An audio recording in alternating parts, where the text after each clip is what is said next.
All right, sports fans, how's everybody out there doing?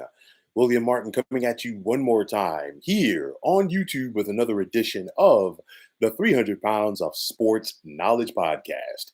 Now, make no mistake about it that the NBA is one of the most popular professional sports leagues globally. And we all know that the NBA Finals is one of the most televised events on the sports calendar. But when is enough enough? And I say this because the series that we're seeing right now, the Golden State Warriors and the Boston Celtics, to me is taking longer than it should from the standpoint that the NBA is chasing the almighty dollar, but to me they're also hurting their product in the process. I say this because game 1 of the 2022 NBA Finals between the Golden State Warriors and Boston Celtics took place on June 2nd. And here we are on June 13th with game 5 taking place as we speak. And by the looks of things, this series definitely has the potential to go the full 7 games, which would mean that this series would not end until June 19th, which is this coming Sunday. Now, for nearly 2 weeks, basketball fans have been waiting to see who will be crowned as the champions for this season. And yet, to this point, we still do not have a definitive answer. Now, one thing that has to change, in my opinion, too many days off between games. 2 days off between games 1 and 2 of this series. And obviously, both games 1 and 2 took place in San Francisco. Then 2 days off between games 2 and 3, which was travel time from San Francisco to Boston. 2 games off between games 4 and 5, travel time between Boston and San Francisco. And then there's going to be 2 days off between games 5 and 6 as this series shifts back to Boston. And if this series does go to distance, which most people like myself do expect, there will be 2 days off between games 6 and 7 as well. One way to remedy this, excuse me, is that the NBA needs to go back to the 2-3-2 format for the finals as opposed to the 2-2-1-1-1 format that we're currently in. Now, the NBA implemented this during the 1980s, and for good reason. You figure 6 of the NBA Finals series during that decade had either the Los Angeles Lakers facing the Philadelphia 76ers or the Boston Celtics. They faced each of those teams 3 times, the Lakers did. And that's a lot of wear and tear on the body, flying back and forth across the country, either from LA to Philly or from LA to Boston and back. And, it's one of those where you got to go back and, like, to me, just retouch the topic and look at potentially adjusting it. I say that because the NBA did go back to the 2-2-1-1-1 format back in 2014. And that year we saw the Miami Heat play the San Antonio Spurs. So it's like, okay, it's really not a cross country flight. I get it. But it wasn't that long before we saw another team from the great state of California come onto the scene and be a consistent finals contender. From 2015 to 2019, the Golden State Warriors made 5 consecutive appearances in the NBA Finals. Obviously, the first 4 against the Cleveland Cavaliers. And then in 2019, Golden State faced the Toronto Raptors. That series went 6 games. And with that said, that's a 5-hour flight from San Francisco to Toronto without delays. So, in 2020, obviously there was no travel due to the playoff bubble.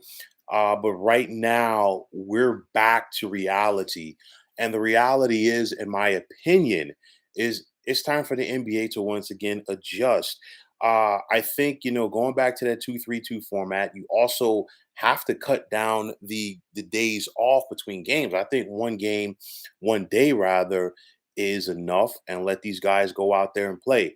Now, to give you an idea of this, the 1994 NBA Finals, which was an epic battle between the Houston Rockets and New York Knicks, went the full 7 games, but that series was wrapped up in 15 days. The same can be said about the 1988 NBA Finals between the Detroit Pistons and the Los Angeles Lakers. And the 2005 NBA Finals between the between the Detroit Pistons and San Antonio Spurs, and then the 2010 NBA Finals between the Lakers and Celtics. All of these were 7 game series. All of them, obviously had the 2-3-2 format, but the 1 day off, fine. Just let these guys go out there and keep on doing what they're doing. Then, in 2016, we saw the Warriors and Cavaliers go the distance in that series. And that series took 18 days to decide a winner, which to me is far too long. Now, the longer the series, to me, it takes away from the excitement from a fan standpoint because you figure, okay, 1 day off, let's go out there and get some basketball going. And just look at this past weekend. We had game 4 of this series on Friday night.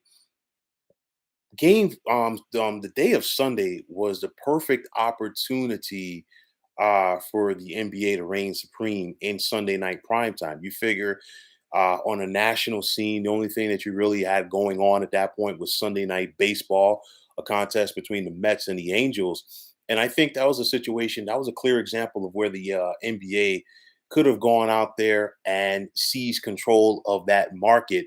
And I guarantee you, more people would have been watching the Warriors and Celtics in game 5 last night as opposed to the Mets and Angels.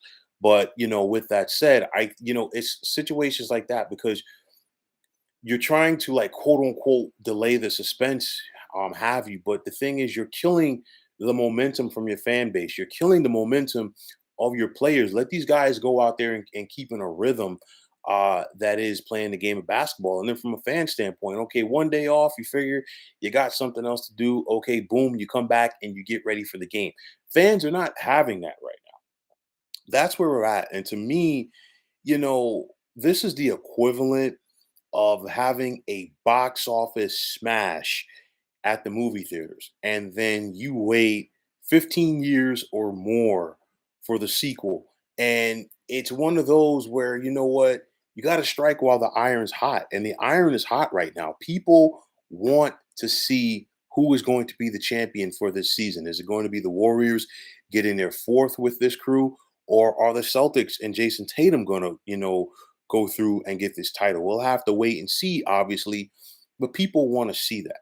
And, I think that the NBA, in my opinion at least, is doing a disservice as far as, delaying, this product. I mean, the inevitable as far as the conclusion of this series. Now, will things change? Possibly. Obviously, it falls into the lap of NBA Commissioner Adam Silver. It also falls on the owners as well as the networks as far as trying to figure out, and the sponsors as well, as far as figuring out what they feel is best for the business of their product. And of course, obviously, the decision to go back to the 2-2-1-1-1 format didn't happen overnight. It was talked about. And I think this is something that at least should be talked about and revisited from an NBA standpoint.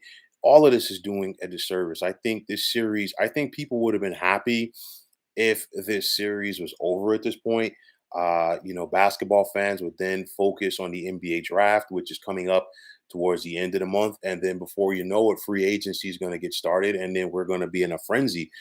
But nonetheless, right here, it's like a tease. You show fans something good, and then you come back waiting for something more, and then you just have to keep waiting and keep waiting and keep waiting and keep waiting. And at some point, people just don't want to wait anymore. We want to see a conclusion to this NBA season. We want to see who's going to hoist that Larry O'Brien trophy. And the quicker it's done, the better. No more 2 days off between games. Let's just go out there and get it done. So hopefully, for the NBA's sake, they do think about revisiting this and potentially changing the format to the NBA Finals. So, folks, that is going to wrap it up. And as always, I want to take this time out to thank you for tuning into the 300 Pounds of Sports Knowledge podcast here on YouTube. I want to take the time out to thank all of you fine folks out there for tuning in. And if you have not already, please feel free to subscribe to this channel. Now, if you're on Twitter, Please feel free to follow me at 300 Pounds of Sports. And like I always say, if you follow me, it'll be my pleasure to follow you right back. There's also the sports discussion group on Facebook at the Sports Depot 365. You can check it out. Drop a line and be a part of one of the better sports debating sites going on social media. So, once again, fine folks, my name is William Martin. I am signing off, saying take care and have yourselves a wonderful day.